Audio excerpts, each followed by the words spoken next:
বক্তব্য অত্র মাদ্রাসার সম্মানিত মুহতামিম সাহেবের বড় সাহেবজাদা হাফেজ মোহাম্মদ আব্দুল্লাহ বিন আলাউদ্দিন। হাফেজ মোহাম্মদ আব্দুল্লাহ বিন আলাউদ্দিন। আসসালামু আলাইকুম ওয়া রাহমাতুল্লাহি ওয়া বারাকাতুহু। নাহমাদুহু ওয়া নুসাল্লি আলা রাসূলিল কারীম। আম্মা বা'দ।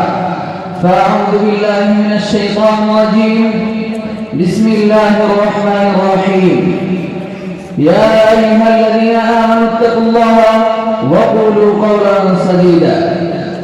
وقال رسول الله صلى الله عليه وسلم: الجهاد معهم إلى يوم القيامة. صدق الله العظيم. উপস্থিত আজকের আয়োজিত ফাইজিয়া মুহাম্মাদিয়া দারুস সালাম কওমি মাদ্রাসা ও এলাকাবাসীর যৌথ উদ্যোগে আয়োজিত আজকের এই ওয়াজ মাহফিলের সম্মানিত সভাপতি ও প্রধান অতিথি ও বিশেষ অতিথি এবং আমার সামনে উপস্থিত প্রিয় শ্রোতা, আপনাদেরকে আমার অন্তরস্থল থেকে জানাই শুভেচ্ছা ও অভিনন্দন। মুহতারাম হাজিরিন, আজকে আমার যে বিষয়টি নিয়ে আমি বক্তব্য দেব তা হলো বর্তমান সমাজে কওমি মাদ্রাসার অবদান। আমি এই বিষয়ে কিঞ্চিত পরিমাণ আলোচনা করার চেষ্টা করব। মা তাওফীক ইল্লা বিল্লাহ।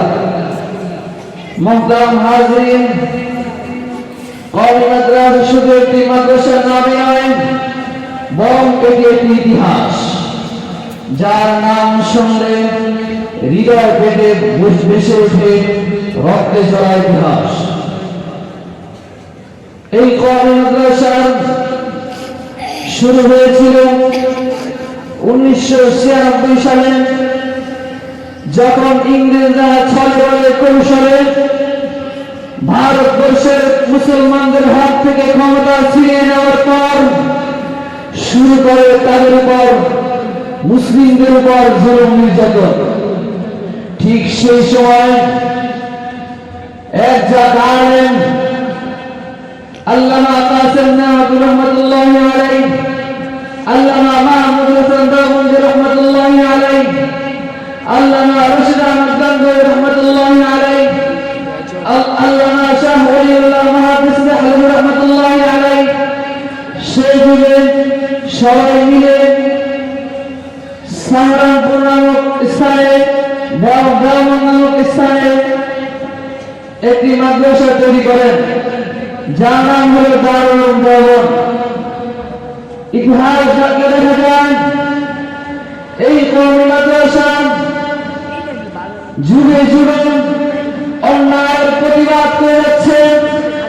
এই কওমি মাদ্রাসা যেই সময় মুসলমানদের উপর বাতিলরা আক্রমণ করেন, বাতিলরা মাথা উঁচু করে দাঁড়ায়, ঠিক সেই সময় সকলের পাশে, মুসলমানদের পাশে আরেকটি হাতিয়ার থাকে কওমি উলামায়ে কেরাম, কওমি মাদ্রাসা অবদান। আজকে কওমি মাদ্রাসায় দেখা যায় কোন চাঁদাবাজ বের হয় না, কোন রেন্দাবাজ বের হয় না, কোন খুনি বের হয় না, কোন ডাকাত বের হয় না। আজকে কোন ইতিহাস সাক্ষী প্রমাণ করতে আজ পর্যন্ত কেউ পারেনি কওমি মাদ্রাসা থেকে চাঁদাবাজ, খুনি, ছিনতাইকারী এসব বের হয়েছে। কওমি মাদ্রাসা থেকে বের হয়েছে এমন এমন যুগশ্রেষ্ঠ আলেম, যারা 18 কোটি মানুষের হৃদয় গেঁথে নিয়েছিল অন্তর, যারা 18 কোটি মানুষের পথ দেখিয়েছে, ভুল পথ থেকে সঠিক পথে আনার ব্যবস্থা করেছে, সমাজে শান্তির ব্যবস্থা করেছে, সমাজে চাঁদাবাজির বিরুদ্ধে কথা বলেছে। আর আপনারা দেখেন স্কুল, কলেজ, ইউনিভার্সিটি দেখেন, সেখান থেকে চাঁদাবাজ বের হয়, খুনি বের হয়, রেন্দাবাজ বের হয়, মাদক ব্যবসায়ী বের হয়। আজ পর্যন্ত তারাই এদেশে অশান্তি সৃষ্টি করে, বলুন ঠিক কিনা? আজকে বাংলাদেশের 92% মুসলমান থাকা সত্ত্বেও বাংলাদেশ ইসলামী হুকুমত প্রতিষ্ঠা হয় না কেন? এইসব কারণে প্রতিষ্ঠা হয় না। আমরা কওমি মাদ্রাসার অবদান বুঝি না। আজকে কওমি মাদ্রাসার অবদান দেখতে দেখা যায়, কওমি মাদ্রাসার অবদান হচ্ছে বেশি আর দূর নয়। এই কিছুদিন আগে জুলাই গণঅভ্যুত্থান হয়েছিল, সেখানে এক কওমি আলেম বক্তৃতা দিয়েছিল, যার বক্তৃতা শুনে হাজারো ছাত্ররা বুক পেতে গুলির সামনে দাঁড়িয়ে সত্য কথা বলেছিল, ঠিক কিনা?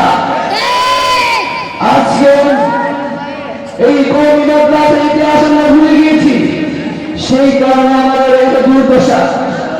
মুহতারাম হাজরিন, আজকে অনেকে সংসদে বসে কওমি মাদ্রাসার বিরুদ্ধে কথা বলেন, কওমি মাদ্রাসা উৎখাত করার জন্য তারা পায়তারা করে। এর কারণ কি জানেন? কারণ হলো কওমি মাদ্রাসা থেকে যে আলেমগুলো বের হয় তারা চাঁদাবাজির বিরুদ্ধে কথা বলেন, তারা যেই ব্যবসা করেন, তারা যেই চাঁদাবাজি করেন, যারা মাদক ব্যবসা করে প্রকাশ্যে নেতা হয়ে, আর গোপনে তারা যে মাদক ব্যবসা করে তার বিরুদ্ধে কওমি আলেমরা যখন কথা বলে তখন তারা ষড়যন্ত্র করে যে কওমি মাদ্রাসাকে উৎখাত করার জন্য তারা সর্বোচ্চ পায়তারা করে, ঠিক কিনা? আমি তাদেরকে বলতে চাই, আপনারা সতর্ক হয়ে যান, আপনারা সতর্ক হয়ে যান। আপনারা সংসদে বসে বিভিন্ন নেতার পোস্টার লাগিয়ে আপনারা কওমি মাদ্রাসার বিরোধিতা করতে আসবেন না। আর যদি আসেন, আমাদের ইতিহাস আমরা ভুলি নাই, আমরা কার উত্তরসূরি, আমরা আল্লামা কাসেম রহমাতুল্লাহ উত্তরসূরি, আমরা মাহমুদুল হাসান দেওবন্দি রহমাতুল্লাহ উত্তরসূরি। আমাদের রক্ত হলো ইন্ডিয়ার জন্য দারুণ দারুণ এসেছে, আমাদের রক্ত হলো বাংলার জন্য শুকায় নাই। সুতরাং আপনাদেরকে বলতে চাই, আমাদের জন্য কোনো বাতিল কওমি মাদ্রাসার বিরুদ্ধে কথা বলে তাদেরকে উৎখাত করার জন্য প্রয়োজনে আমরা কাপড়ে কালম্বর পেতে রাজপথে ওই জিহাদের মধ্যে দাবি করুন, ঠিক কিনা? মুহতারাম হাজরিন, আল্লাহ রাব্বুল আলামিন আমার সবাইকে কওমি মাদ্রাসার মূল্যায়ন করে, কওমি মাদ্রাসার ওলামায়ে-কেরামদেরকে সম্মান করে, বিভিন্ন জায়গায় তাদেরকে ফলো করে আল্লাহ রাব্বুল আলামিন যেন আমাদেরকে তাদেরকে অনুসরণ করে চলার তৌফিক দান করে। এই বলে আমাদের বক্তব্য শেষ করছি। আসসালামু আলাইকুম ওয়া রাহমাতুল্লাহি ওয়া বারাকাতুহু।